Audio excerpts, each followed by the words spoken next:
Karil and Frank, could you tell us a little bit about this Model T snow machine? This actually is called a snowmobile. It was the first snowmobile that there was. It's kind of a contention between the modern snowmobile and this one, but we were first. It's a 1919 Model T Snowmobile. It's extremely rare. Matter of fact, this particular one is a one of a kind. It was custom built at the snowmobile factory for someone, and it's specially narrowed. It's very hard to get parts for these things because there's only a few left. We know of about 40 left in the world, counting those in museums. And it's a lot of fun. We take it out in the wintertime. We go snowmobiling with it. We belong to a snowmobile club, and we take it out of state and go snowmobiling up in Vermont, in New York, in New Hampshire.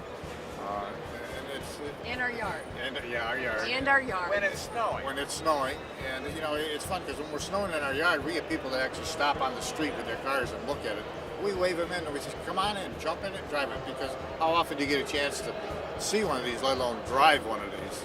Right. It's a piece of history, and we like to share history with everybody. It's a 20 horsepower engine, 4-cylinder. That's what was standard in the Model T Fords back in the area, era. I'll get it. So it's a typical Model T engine. Is there any tricks? Any tricks of driving a Model T as compared to the Model A? Well, first of all, to start them, you got to jack up the rear tire on the one side, because what happens is the transmission oil is so thick. It's 600 weight gear oil, or it's engine oil, but it's 600 weight like gear oil. You got to jack it up, and then you crank it with the crank on the front. And when it starts, the tires actually spin, or in this case, the tracks spin.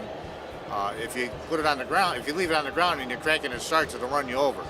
So you have to jack it up so it doesn't run you over, basically. And as soon as it turns over a few times, the tracks spin over a few times, the gear loosens up enough that you can set it back on the ground, and then it won't run you over. But even with it not in gear, it'll run you over. Sounds like a fun machine to have. I let him start the car and I sit in the driver's seat. That way you can watch it go forward and maybe even over him. Sort of like that.